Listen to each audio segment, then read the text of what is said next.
سلام و درود دوستان عزیز ما و خصوصا مردم دهقان. برای شما یک تا اعلانچه خود داشتیم. کسانی که در همین حدود منطقه یکم شسکه کسی که بیوگاموس در کار داره، یعنی که این دهقانا میدونن اصلا نقصرش که بیوگاموسش چی است، یعنی که از همه کرم‌های یک نمود کرم‌های لای خوراک بر این هست که همه چیز پالم دیگه سر خورده از آنها یک نوری مینرالی میبرد که برای دهقانی خیلی فایده کلان دارد.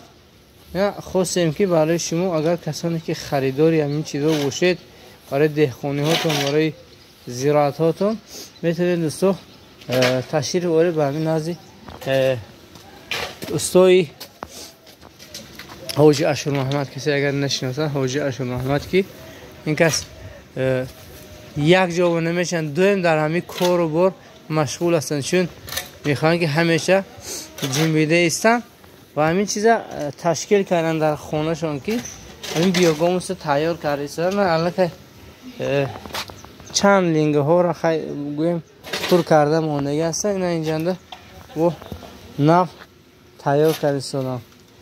خریدارو اگر باشه دوستو رقمی که من در زیر اکران میگذارم حتما زنگ میزنید. انشاءالله در همین حدود منطقه یکم شسکه آمده با نرخ دسترس ارزانتر نسبت دیگر جاها دوخت خریداری میکنید. کسی دوستو بسیار گیره دیگر 2 سامانی کیلوش میدادین دوستان. واجب همین تاکیدیاتون خیلی بردار کنید که ببینید شو خیلی لپات خطی اینا را دوستو تیار شده است، یک نیروی مینرالی برای زمین ها دوستان.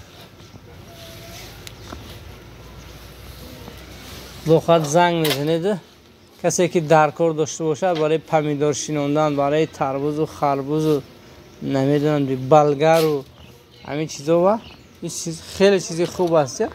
یک داروی تیار من حاجبه کسب کارشون خداوند برکت در خانه شون همین چیزا تیار کرده هستن. خیلی باقی سربلند خانه آباد باشید، ایلم همیشه دهقان حاصلش فراوان باشد، همیشه همین داروهاش آماده باشد که خیلی حاصلشون خوب باشد. خدا نگهدار هر یکی که شما بود. رقمی که در زیر اکران میگذاریم که در اپیسان میمونه میتونید زنگ بزنید. خریدارو باشه دیگه حتما بیاید 2 سامانی نرخی کسی که بسیار گیره دیگه 2 سامانی میدیم. خدا نگهدار هر یکی که شما